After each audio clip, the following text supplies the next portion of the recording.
Hola, ¿qué tal? ¿Cómo están? Muy buenos días o tardes o a la hora en la que ustedes decidan ver este video. Sean bienvenidos nuevamente a este canal de Origen y Destino 2015, nuevamente al aire, en esta necesidad de comunicar, de opinar y de este espacio que es para todos ustedes, que en la que nos vemos, nos escuchamos y opinamos a favor o en contra de los temas que se están poniendo en la mesa. Le damos la bienvenida a todos nuestros amigos y pues dándoles la noticia de que estamos nuevamente al aire después de tantos y tantos contratiempos por ahí técnicos, por ahí de tiempos, pero volvemos nuevamente al aire con los temas que mencionamos que están dando mucho que decir no nada más en México, sino en todo el mundo, porque a raíz precisamente de este tema que ven ustedes acá, que es la revocación de mandato, y la reforma eléctrica sobre todo, que es la más álgida, más álgido tema que tenemos en la Cámara de Diputados y de Senadores, y es también, aunque no lo parezca, la coadyuvancia de la guerra en Ucrania, la guerra digamos, de control que está haciendo Rusia con Ucrania para que no le instalen por ahí armas de destrucción masiva o laboratorios biológicos. Parece que no, parecería que no, pero esto ha dado raíz a que sí, exactamente como lo denuncia la derecha, se esté polarizando, no México, se esté polarizando el mundo. El mundo ya se está decantando entre los que pensamos que debe ser libre, que cada pueblo debe de tener su autonomía, y los que quieren seguir manejando los imperios y manejando los intereses particulares sobre la forma autónoma de gobernarse cada pueblo. Y aquí también en México, a raíz de esta opinión, de esta decisión sobre la revocación de mandato, sobre la participación ciudadana, sobre el expresar cada quien, cada uno de nosotros, su propia visión de lo que debe de ser un gobierno y sobre todo crear la cultura de la participación de la población en estos asuntos es en el que estamos ahorita discutiendo. Unos quieren frenarlo, quieren callar la voz del pueblo, la voz de la gente, y otros queremos que se escuche cada vez más y las decisiones pasen por la audiencia, por la gente, por los afectados, por todos nosotros los afectados, los habitantes de este país. ¿Y cómo está ligado, cómo está coaligada esta situación? Pues está ligada porque precisamente aquí ya se van a definir muchas cosas. ¿Cuáles son estas cosas? Pues de las personas o de los, digamos, sí, porque hay personas detrás de ellos, de los diputados y de los senadores que están en franca oposición a los intereses de México y que están entregados totalmente a los intereses extranjeros, llámese norteamericanos, españoles, franceses, israelíes, no lo sé, ya realmente a estas alturas del partido no sé cuántos intereses estén metidos en México, y que lo hemos visto en el transcurso de todos estos años, de todas estas intervenciones. Bien, primeramente, antes de entrar más de lleno en el asunto, vuelvo a repetirles, es el canal de Origen y Destino 2015 y mi nombre es, o ahora sí que mi nombre artístico es el abogado Juan José. Me pueden conocer ustedes en mis redes sociales, Facebook y todas las demás, etcétera, etcétera, etcétera, ¿no? Para ahorrar tiempo. En el WhatsApp también ahí estamos. Esto obviamente también abre un espacio, una colocación para eh, eh, enviar los temas de ida y vuelta y precisar sobre todo en la información, porque la información ahorita es clave, es una pieza clave todavía más preciosa que el oro, porque esta información permite que todos ustedes se formen un criterio y no se quede nada más en lo que dicen los medios de comunicación, que pasando a ese tema, ahorita defienden mucho las libertades de estos medios de comunicación. Que quede claro que no es el derecho de los periodistas. Los periodistas tienen una dedicación, tienen un oficio, tienen una misión que es, digámoslo, hasta cierto punto diferente a la de los medios, porque hay precisamente periodistas independientes, a los cuales también les enviamos un saludo muy afectuoso de parte de este canal, en el que no nos abrogamos el derecho a ser periodistas, sino el expresar alguna opinión y de estar abiertos a que la gente común y corriente como nosotros, pues exprese su opinión en base precisamente a esta información que nos dan los profesionales, los periodistas y este noble oficio del que se trata, porque hasta ahí ha llegado también esta división de la polarización, o sea, la polarización que no lo digan como algo, algo malo, lo digan los medios o los comunicadores de estos medios, como algo malo, sino como algo en el tiempo en el que tenemos que tener las definiciones ya muy claras, ¿no? Los que queremos una igualdad en la vida pública de México y la igualdad sobre todo en el reparto de las utilidades que deja el país, porque a final de cuentas somos contribuyentes y somos los responsables de ver qué personas son las que definitivamente van a gobernar y gobernar para todos nosotros. Entonces, les decía que ha venido siendo también una forma de cantar o de explorar quiénes son los verdaderos periodistas, los que se dedican críticamente a expresar sus opiniones y a investigar, verdaderamente investigar, no crear fake news o hacer infodemia, para verdaderamente informar a todo el público. Y ahorita se están manejando los medios independientes, como son estos canales de YouTube en los que afortunadamente, y como dice el presidente, tenemos la dicha de vivir en este tiempo en el que podemos expresarnos libremente y bajo nuestros propios criterios.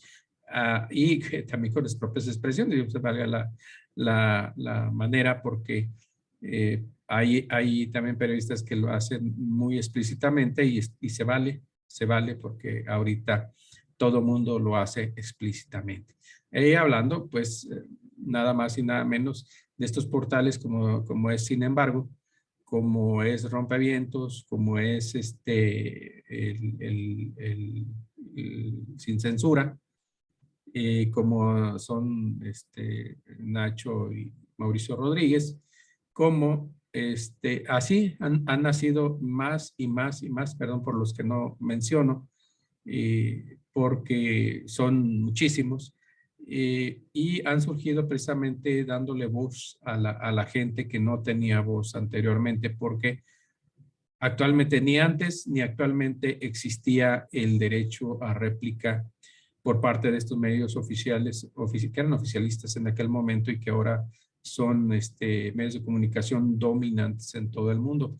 Y defienden su derecho al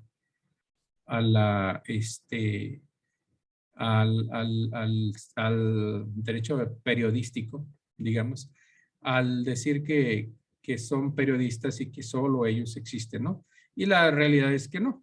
Y por eso precisamente quería poner en la mesa este interesante estudio que hace la Universidad de Guadalajara, una investigadora, Marilena Hernández, en la que habla de la formación universitaria de los periodistas en México. Lo pueden encontrar ustedes en las redes sociales, está libre.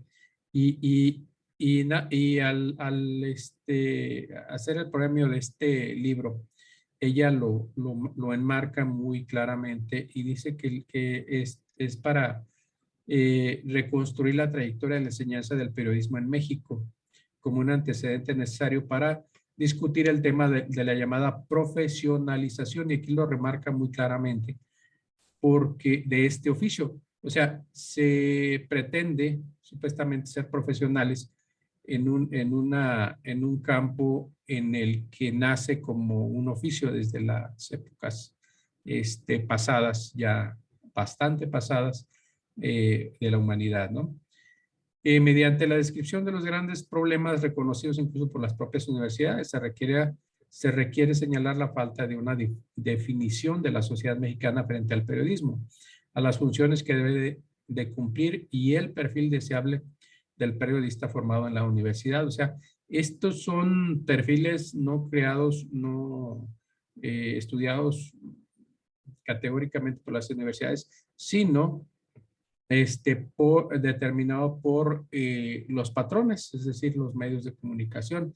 Y dice, y sigue diciendo, si bien el problema de la calidad del periodismo no se reduce a la calidad de su enseñanza, a poco más de medio siglo del establecimiento del primer programa universitario para formar periodistas, permanece el cuestionamiento sobre el papel que ejercen estas escuelas en el mejoramiento de la calidad del periodismo.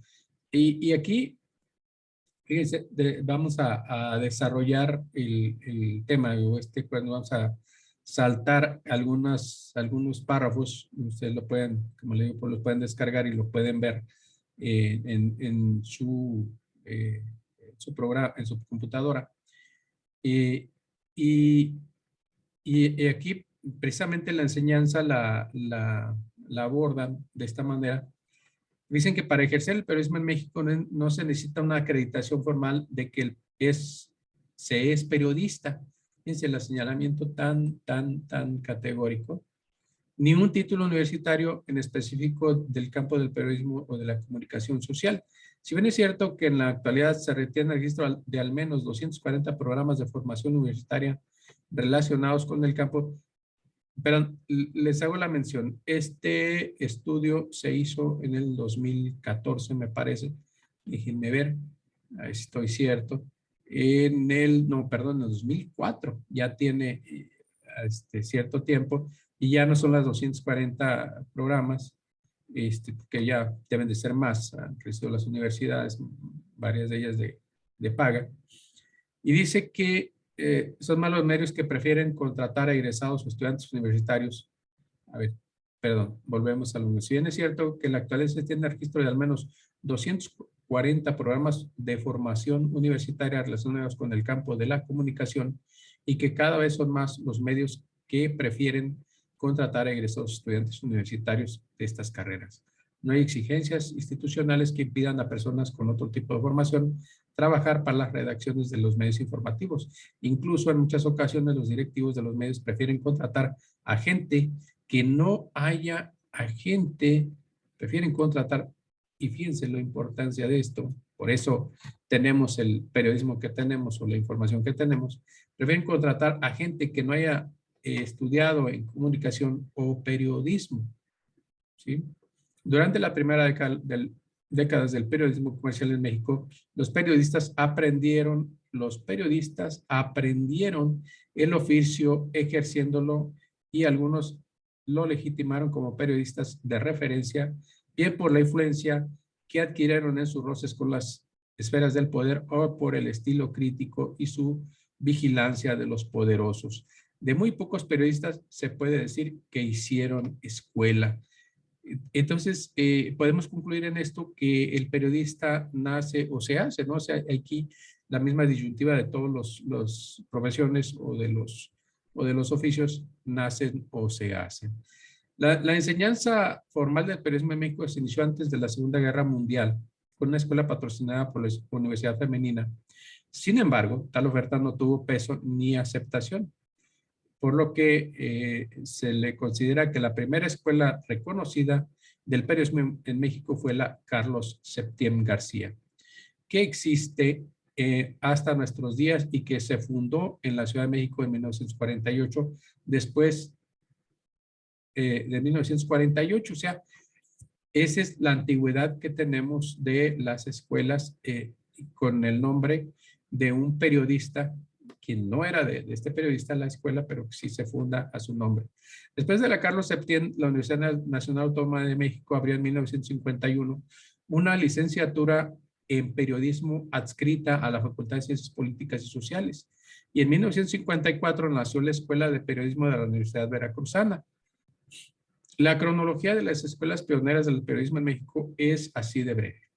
Pues a partir de 1960, con la fundación de la primera carrera de Ciencias y Técnicas de la Información en el país por la Universidad Iberoamericana, sería difícil diferenciar las carreras específicamente orientadas a la formación del periodista o de periodistas, de aquellas cuya intención es formar comunicadores sociales con perfil polivalente. ¿Sí? Si bien el Instituto de Filosofía Pío XII en Guadalajara, hoy Universidad del Valle de Atemajac, UNIVA, fundó en 1962 una escuela de periodismo a nivel técnico, la primera en el occidente de México. Más tarde cambiaría su oferta por la de Ciencias y Técnicas de la Comunicación.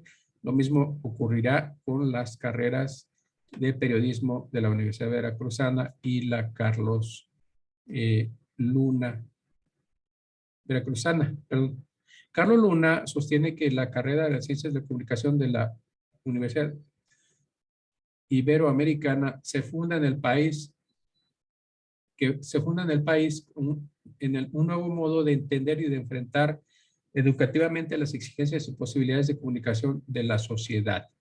Un modelo cualitativamente distinto a la orientación el periodismo. Por eso ahorita la discusión está muy fuerte y que solo sirve como una, ¿cómo podemos llamarlo? Podemos llamarlo como un falso debate entre si se ataca al periodismo o a los medios de comunicación, que finalmente, de acuerdo a esta investigación, pues no son lo mismo. No es lo mismo el periodismo o el periodista que los medios de comunicación. Considerando que en Brasil y Argentina este tipo de escuelas surgieron desde los años 30, podemos afirmar entonces que las escuelas de periodismo se iniciaron tardíamente en México y que antes que se construyera un modelo o de que generara una tradición de enseñanza del periodismo en el país, esta función fue absorbida por las nacientes escuelas de ciencias y técnicas de la información o de ciencias de la comunicación, coincidiendo con la tendencia impuesta en América Latina por la UNESCO por medio del Centro Internacional de Estudios Superiores del Periodismo de América Latina, CIESPAL. O sea, finalmente vemos cómo realmente quien dicta la norma o quien hace estas escuelas de las ciencias de la comunicación es en un organismo de las Naciones Unidas, de la UNESCO, el CIESPAL. Bien, esto nos está dando un plano mucho más claro de lo que es el periodismo. El plano tipo del CIESPAL es a finales de la década de los 50. La UNESCO encuentra un descompás entre las estrategias de uso de los medios de comunicación y los programas de desarrollo de la región, por lo que junto con la OEA, la perniciosa OEA, y las fundaciones internacionales Ford y Friedrich Ebert auspician la creación del CIESPAL. Entonces, fíjense desde dónde viene y quiénes son los que la manejan, ¿no? El Instituto Ford, totalmente colonialista, y Friedrich Ebert, ¿sí? En finales de la década de los 50, estamos hablando de los 50, especialmente en la época también en la que en México se empieza a crear o a difundir las escuelas tecnológicas, o sea, las escuelas que hacen la mano de obra especializada para las industrias transnacionales como la industria automotriz. Por eso aquí está la formetida, ¿no? Este organismo promovería en la región latinoamericana un plan tipo de escuela de ciencias de la información colectiva con la intención explícita, dice Mauricio Andión, de subsanar la brecha existente entre las escuelas tradicionales del periodismo y las necesidades teóricas y prácticas privadas de emergencia de los medios electrónicos de comunicación. O sea, ya estaban requiriendo la mano de obra, como lo mencioné anteriormente, mano de obra para estas industrias, así como la mano de obra calificada tecnológica, ¿no?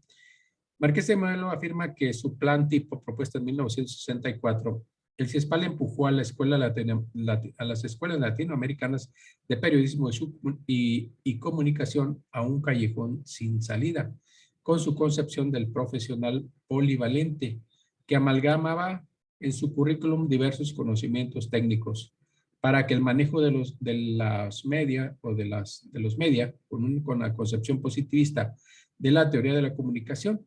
O sea, ya inculcándoles una ideología, fíjense nada más de qué época, en 1964, esta ideología ya fue inculcada en los mismos comunicólogos.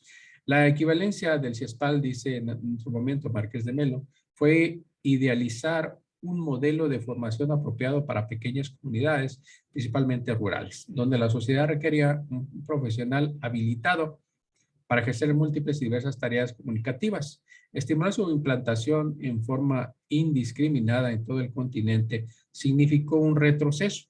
La universidad se distanció de la sociedad. Acotamiento interesante, miren, la universidad se distanció de la sociedad. Los profesionales no egresaban habilitados para el desempeño de funciones especializadas. En opinión de Andión, el modelo del CIESPAL era conceptualmente ambiguo y provocó que cada escuela le otorgara un significado particular. Entre las múltiples recomendaciones propuestas por el CIESPAL, las más influyentes de acuerdo con este autor fueron: las escuelas deberían de tener nivel universitario. El programa académico debería de durar un mínimo de 4 años y el programa de estudios debería de incluir cursos humanísticos y técnico-profesionales. Las escuelas deberían de tratar de convertirse en facultades autónomas dentro de las universidades. Aquí estamos viendo un modelo colonialista también, porque ya digamos, los desvinculan totalmente de las universidades públicas y los convierten en universidades privadas. Y el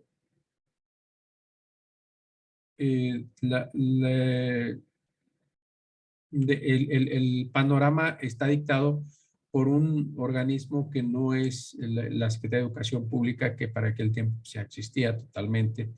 Y si no tengo a la memoria, no, perdón, no voy a hacer una tontería. No recuerdo cuál era el secretario, pero por ahí superaban estos organismos internacionales, superaban a la independencia de México, ¿no? Y el quinto punto es: al extender sus ramos, las escuelas deberían de convertirse en escuelas de ciencias de la información, o sea, ya evolucionar a lo que conocemos actualmente como las escuelas de las ciencias de la información, o muchas se llaman ciencias de la comunicación nada más. La investigación sobre la formación de periodistas en México se documenta en el desarrollo evolutivo simplemente cronológico de la formación del periodista en México. Es una tarea difícil, pues la rápida adopción en el país del modelo de las escuelas de comunicación explica hasta cierto punto la escasez de trabajos académicos sobre la enseñanza del periodismo, ya que la mayor parte de la investigación o reflexiones al respecto abordan la problemática mucho más amplia y ambigua de la enseñanza de la comunicación. Y esto sucede aún en artículos con títulos y referentes del periodismo.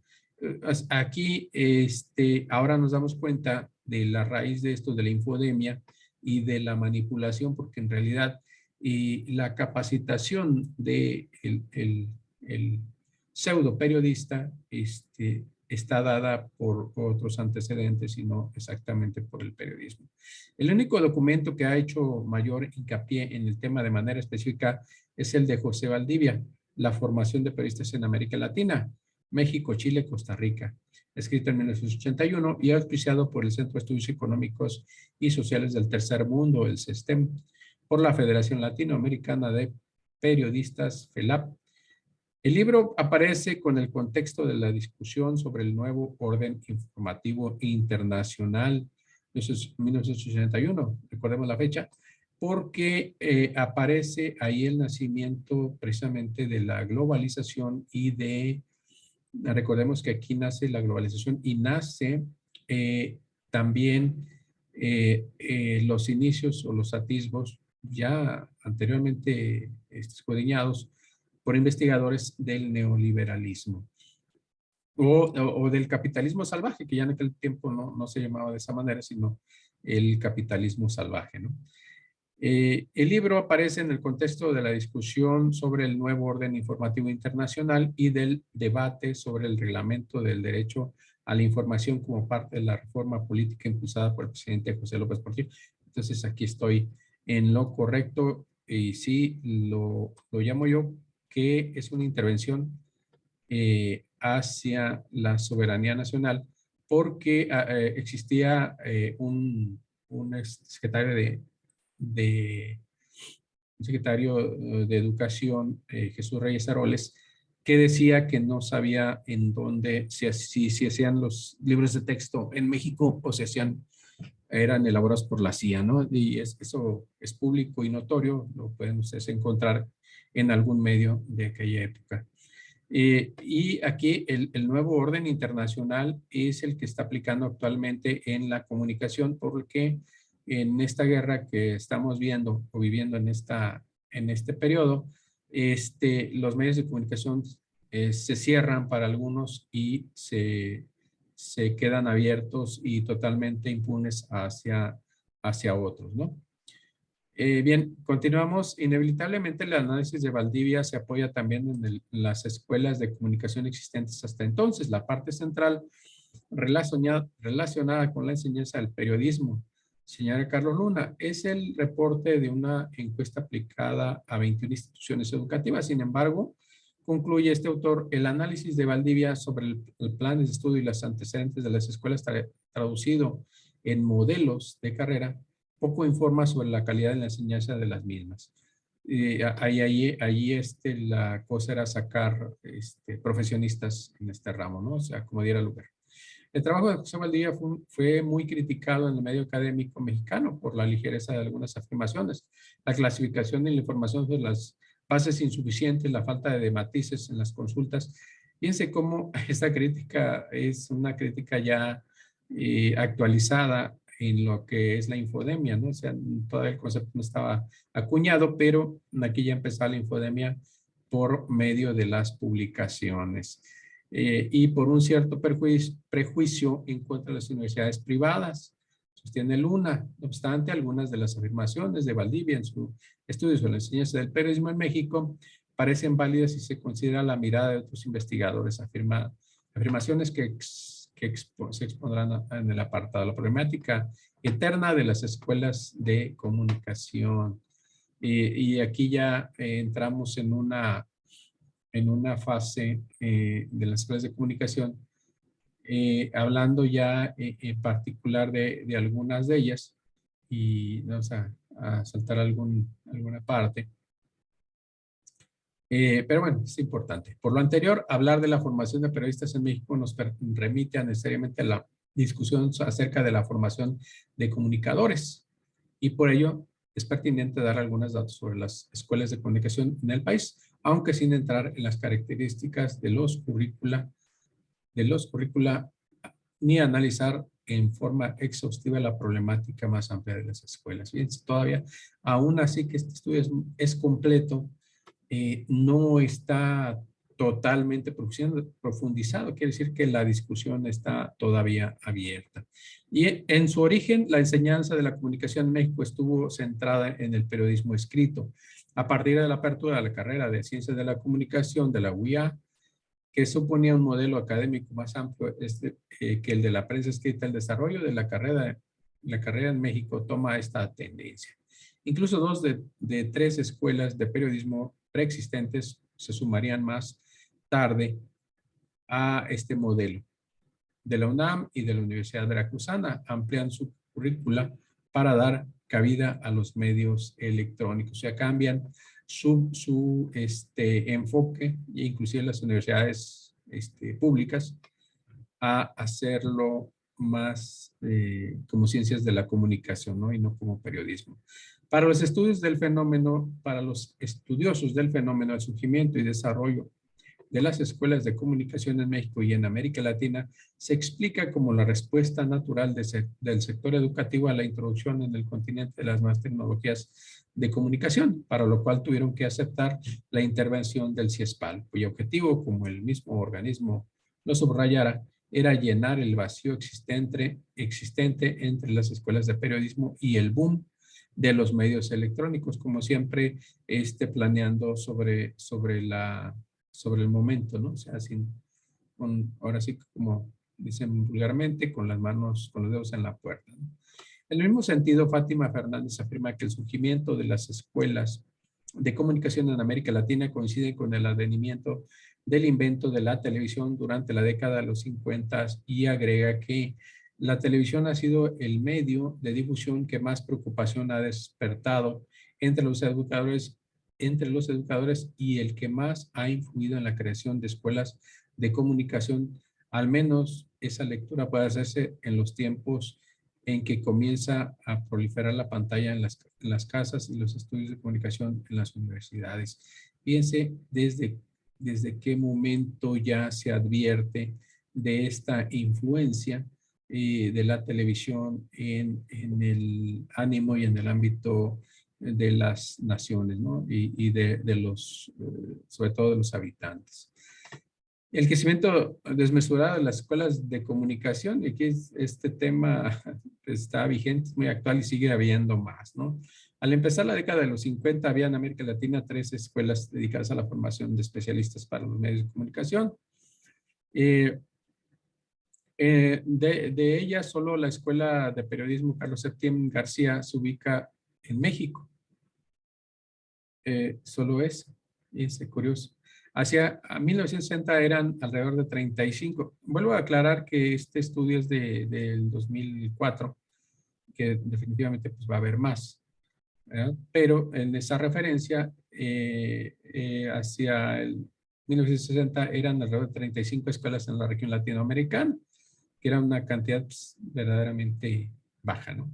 Solo 3 situadas en México, la Carlos Septién, la UNAM y la de la Universidad Veracruzana. Sin embargo, al paso de cada década el número de planteles se duplicaba, de manera que en 1988 la FACS registraba ya 190 establecimientos en Latinoamérica, con Brasil y México a la cabeza, con países con mayor número de escuelas de comunicación. México tenía 42 y Brasil 71, reporta Márquez de Melo. Un año después, Mauricio Andión encontraría en documentos de la misma Federación Latinoamericana de Facultades de Comunicación Social que hasta 1989 existían en América Latina un total de 226 instituciones. Y Carlos Luna dice que por su parte en el 80 México contaba con 34 escuelas de comunicación, ¿no? Datos más, datos menos que ustedes pueden checar, verificar. Y aquí están esta gráfica o esta aportación de los datos a 2004 son 240, pero claro, pues esto ya fue rebasado. Bien, les quisimos hacer esta pequeña reseña porque volvemos a lo mismo, no hay obras de la casualidad, porque esto nos lleva al siguiente tema que es los medios de comunicación, los grandes medios, pero primero vamos a ver sí, estamos correctos. Los medios de comunicación y para contextualizar en México, ¿Cuántos y cuántas familias los tienen aquí? Este estudio hecho por un portal llamado Opciones, hecho el 2019, de Sergi Picasso, español. Y aquí hace un comparativo, perdón, si ya me metí otra vez en arengas, perdón. Este es el estudio internacional. Vámonos al estudio nacional. Aquí está el estudio nacional. Dice que en México 11 familias controlan la mitad, 24 de los 42 medios más importantes de comunicación.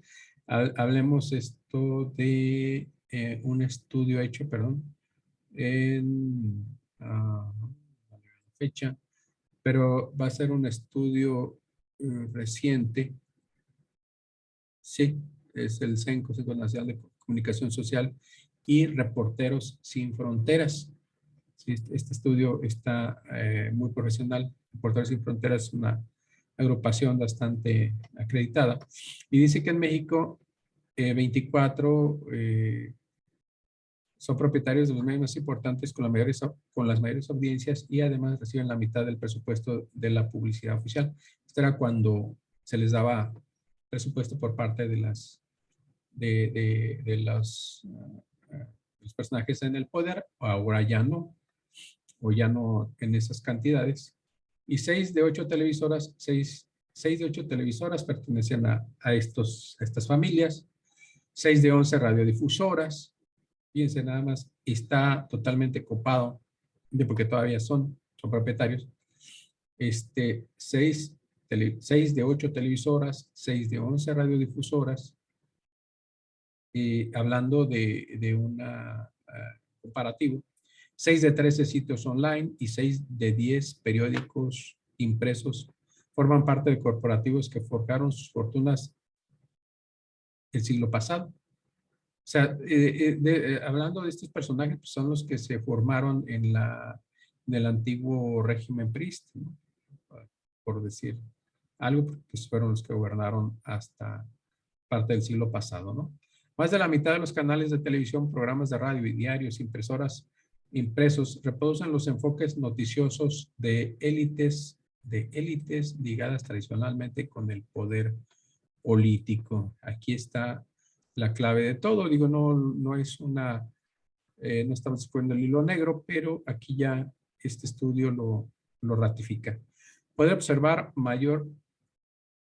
observarse mayor pluralidad en el caso de los portales de Internet, donde se diversifica la propiedad sobre los medios de comunicación, y lo que les comentábamos acerca de nuestros amigos periodistas ya de profesión, que tienen y que su refugio natural son estos medios, estos portales, estos canales de televisión, y que gracias precisamente a la audiencia es como ellos sobreviven a sus necesidades particulares. El monitoreo realizado por el Reporteros Sin Fronteras y CENCO revela quiénes son los dueños de los medios dominantes, sus relaciones políticas, en qué sector del mercado participan y qué otros negocios tienen. Aquí sería interesante también irse a las páginas directas de estos dos medios, porque ahí tendríamos ya la información un poquito más completa. Esto solo es una nota, pero los invito también a entrar a estos medios, ¿no? Entre los grupos de medios que surgieron durante el siglo XX se encuentran televisoras como Televisa y Azteca, las radiodifusoras Fórmula, Radio Centro y MBS. Aquí cabe señalar pues, que este estudio también está un poquito atrasadón, porque pues, sabemos que ya participantes en el espectro televisivo, pues ya son alrededor de 10 o 12 empresas, ¿no? Pero de esas 10 o 12 empresas, se las reparten precisamente estos mismos personajes de los que se habla aquí, ¿no? O sea, parece diversificada el espectro, pero en realidad no, es lo que se concentra en estos dos personajes. Pero en fin. Así como los corporativos que llevan los diarios, El Universal y Excelsior, ¿no? Hablando de los de los principales opositores al régimen actual, ¿no? Imagen TV también la ponen muy marginalmente, ¿verdad? Como dueño del Excelsior. Los Soles, Organización Editorial Mexicana, que también es parte del grupo Imagen. Reforma y Milenio Multimedios. Milenio Multimedios que también tiene televisoras, ¿no? Y ya una televisión abierta. A esto se suman recientemente Uno TV, de América Móvil, de Carlos Slim, que compite en Internet. Aunque algunas de estas conglomerados, y bueno, que le pondríamos también la octava, ¿no? Que es Grupo Radio Centro. Aunque algunos de estos conglomerados han diversificado y o entrado en lleno en el mercado de medios en los últimos 20 años, señalan Imagen TV, América Móvil y Multimedios, la mayoría de jugadores construyó su sólido posicionamiento en el mercado y las fortunas derivadas ahí a lo largo del siglo pasado. ¿Sí? O sea, son beneficiarios, ¿no? ¿Y cuáles son los propietarios individuales? Aquí están.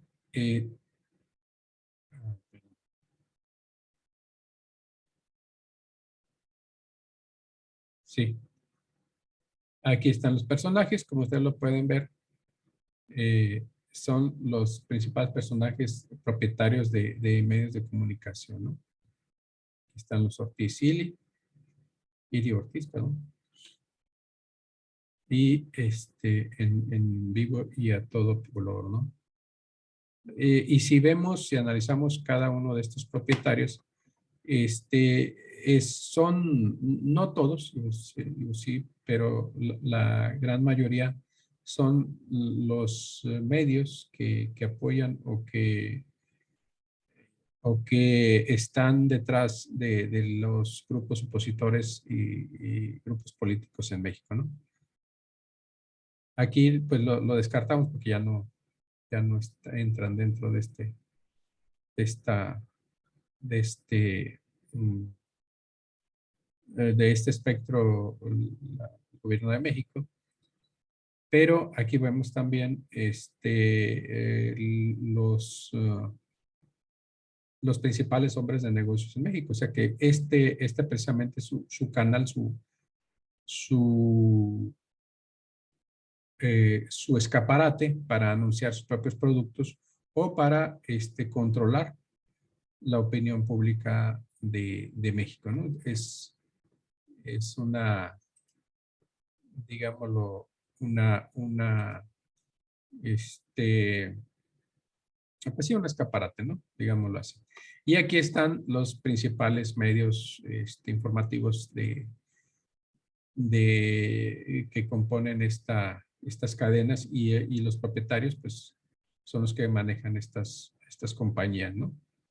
Aquí grupos bastante poderosos, bastante grandes, como ASIR, como el Universal. Multimedios, que es parte del mismo Televisa, o era parte, no sé si todavía esté, formando parte, obviamente, pues ha venido en decadencia Televisa. Y Grupo Radio Centro, aquí está, por Radio Centro. ¿Ya? Y pues bueno, SP Noticias y aquí está, aquí aparecen los amigos de Sin embargo, ¿no? Digo, perdón, sin embargo, ya aquí están, que ya entran con fuerza como un canal más, con un canal más ya con gran presencia en el espectro, ¿no? Y Aristegui, pues no la nombran como propietaria, pero realmente no sabemos si sea propietaria o no. Pero, ¿qué hay detrás de todos estos medios? Pues están el 70% de la comunicación global. En este artículo, perdón, de opciones, los grandes medios de comunicación, de quién son y a quién se deben. El 70% de la oferta de comunicación global está en manos de solo 6 grandes grupos mediáticos. Quiere decir que de estos propietarios de los medios privados en México, pues en realidad habría que ver quiénes son sus accionistas, ¿no? En realidad, porque esa es la cara de los supuestos dueños. porque aquí habla de que el 70% de los grandes medios está en seis grandes grupos, ¿no? O sea, no es que aquí sean, ahora sí que los dueños nada más únicos, ¿no? El 80% de las audiencias de televisión y radio en el país dependen de 4 consejos de administración.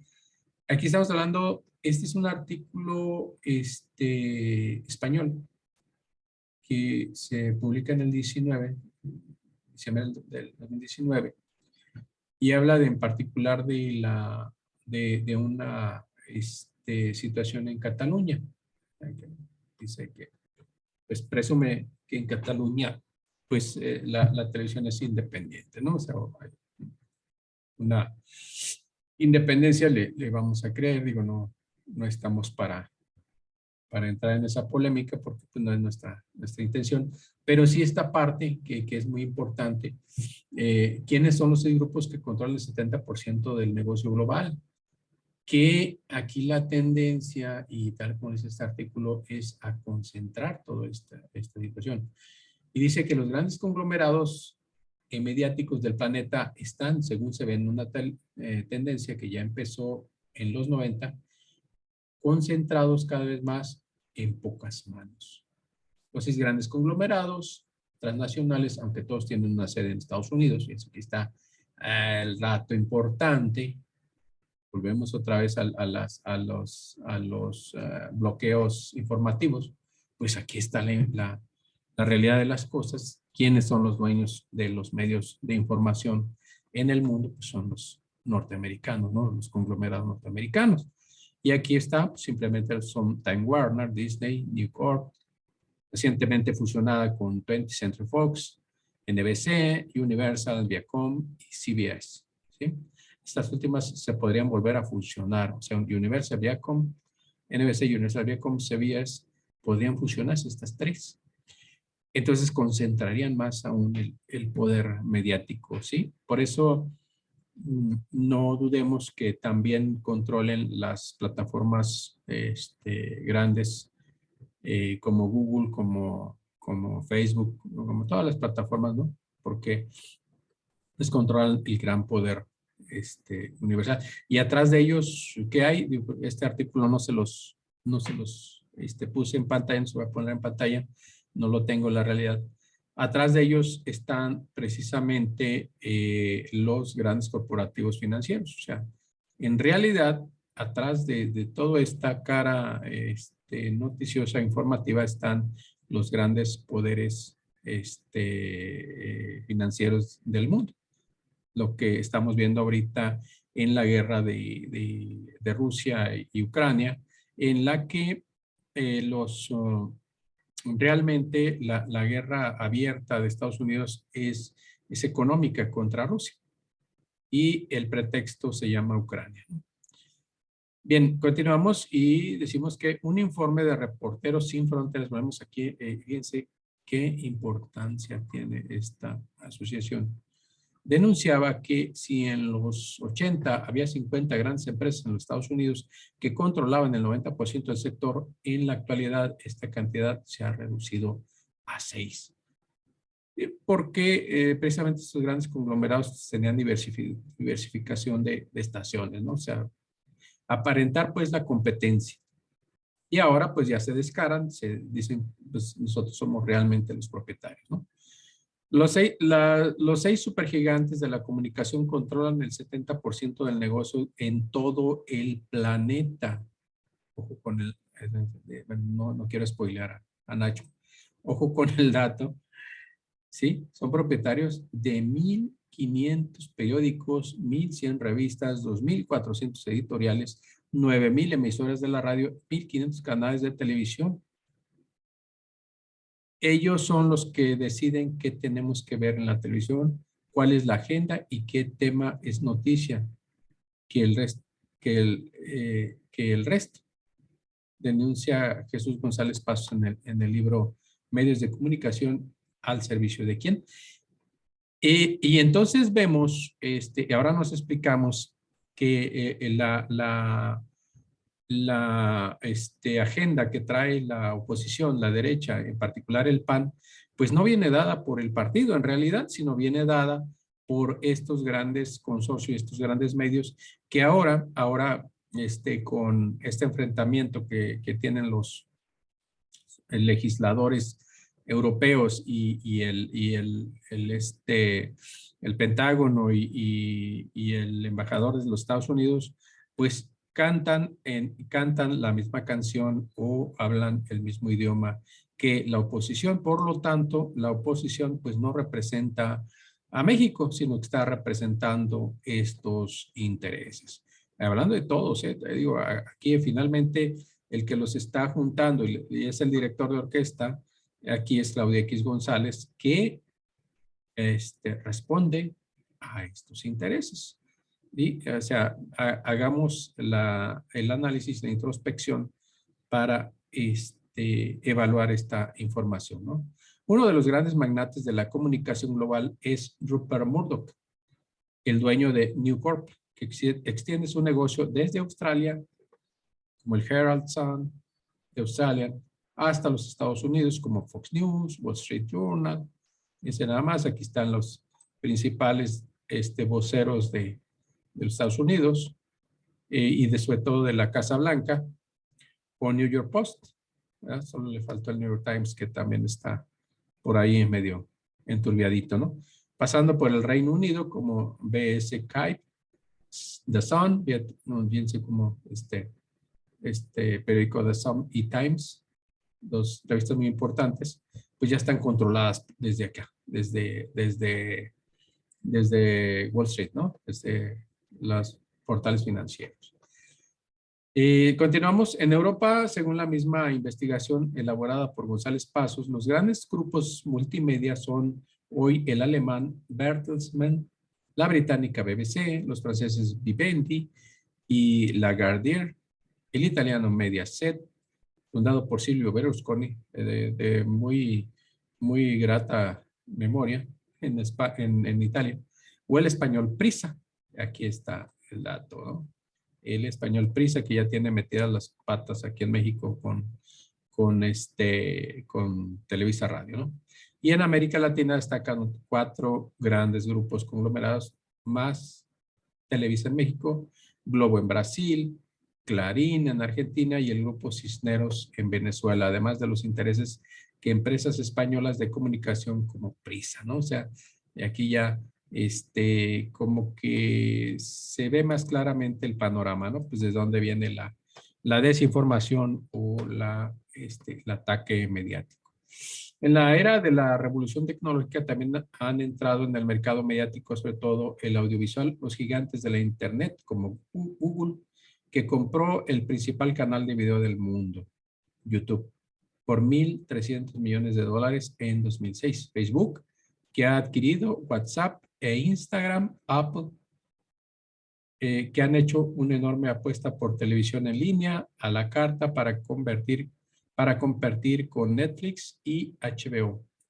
Amazon y su apuesta por Amazon Prime Video, Yahoo o Microsoft.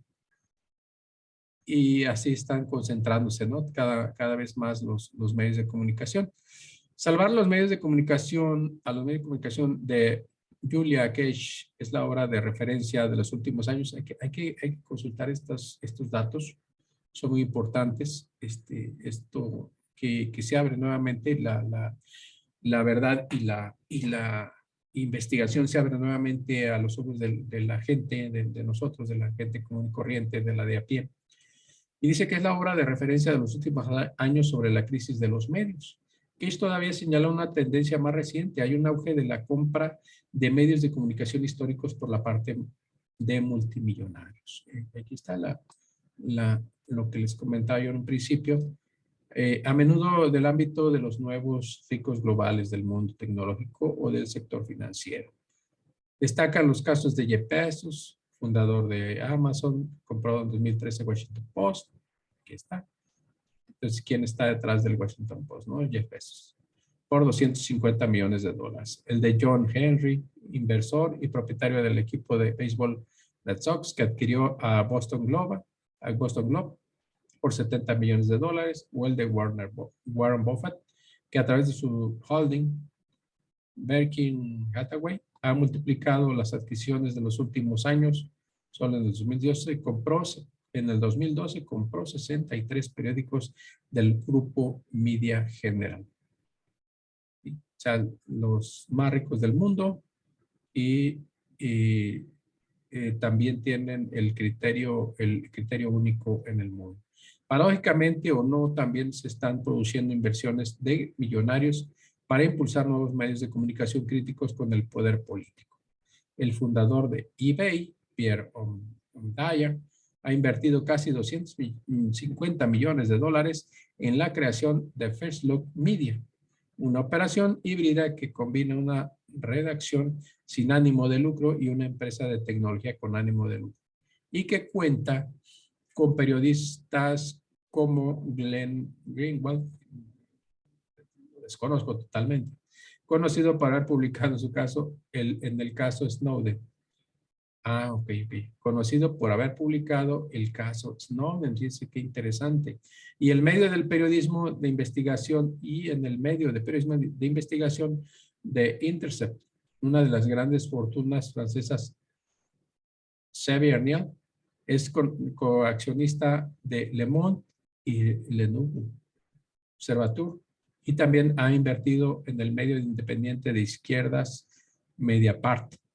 Aquí ojo con esto, que están entrando ya supuestamente a ser de izquierda, a hacer ojo con eso, porque hay que estar muy al pendiente de quién se dice de izquierda y quién lo es en realidad. En el Estado español, en el caso de similar sería el de Jume Robles, uno de los fundadores de Mediapro, que a título personal ha invertido primero en el periódico de papel público y después en su desaparición es uno de los inversores del digital público. El sector mediático español también muy concentrado. Y díganme si no. Ahí ya está, bueno, todo concentra, ¿no? Un informe del Center for Media Pluralism and Media Freedom, realizado en 2016, revela que un altísimo porcentaje de las audiencias de radio y televisión en el Estado español dependían de un número reducido de grandes grupos mediáticos. En el ámbito televisivo, los grandes grupos conglomerados privados, Mediaset y Als Media seleccionan lo que ve el 58% en España, el 58% de las audiencias, además de llevar el 89% de los ingresos por publicidad en televisión de formato abierto. O sea, son propietarios de los criterios españoles, estos grandes corporativos. Recordemos que en el momento de clave para los medios privados en España fue el permiso concedido por el gobierno del PSOE, el gobierno socialista supuestamente, a 3 nuevos canales de televisión privada en los 90, Antena 3, ahora Órbita, Planeta y anteriormente controlada por la exempresa pública Telefónica, Telecinco. Telefónica era, no sabía esto, que era pública. Telecinco vinculada con el empresario italiano Berlusconi, me imagino, y Canal Plus, un canal de pago inicialmente con apoyo francés y del grupo Prisa. En el caso de la radio, el informe denuncia que son del grupo Prisa, Cadena Ser, la Iglesia Católica, COPE, Planeta, Onda Cero y el grupo Godó, Raguán, quienes deciden lo que escuchan el 80% de las audiencias totales de la radio española y controlan el 97% del mercado. Miren ustedes nada más. Y aquí está el super control de las audiencias españolas. Aquí lo pueden ver ustedes en este artículo. Y obviamente pues se encarga sobre todo de analizar el espectro y de qué estación se trata de cada uno de estos grupos, ¿sí? Y aquí está para que ustedes lo puedan checar. Está muy fácil, de Sergi Picasso, periodista, y él es fundador de Critic. Léanlo, está muy recomendable. La verdad, sí, se los se lo recomiendo bastante. ¿Por qué? Porque, bueno, vamos a cerrar esto, porque ahora entendemos de dónde vienen los golpes mediáticos, de dónde vienen los intereses, pues son intereses económicos que a nivel global están queriendo controlar ya la mayoría de los recursos en el planeta. Pues bien, espero que esta información les haya sido útil y si no, pues lo critican en mi portal de YouTube, Origen y Destino 2015. Soy el abogado Juan José y estoy con ustedes en el próximo video, si la suerte y los tiempos nos lo permiten. Así que nos vemos. Hasta luego. Hasta la próxima.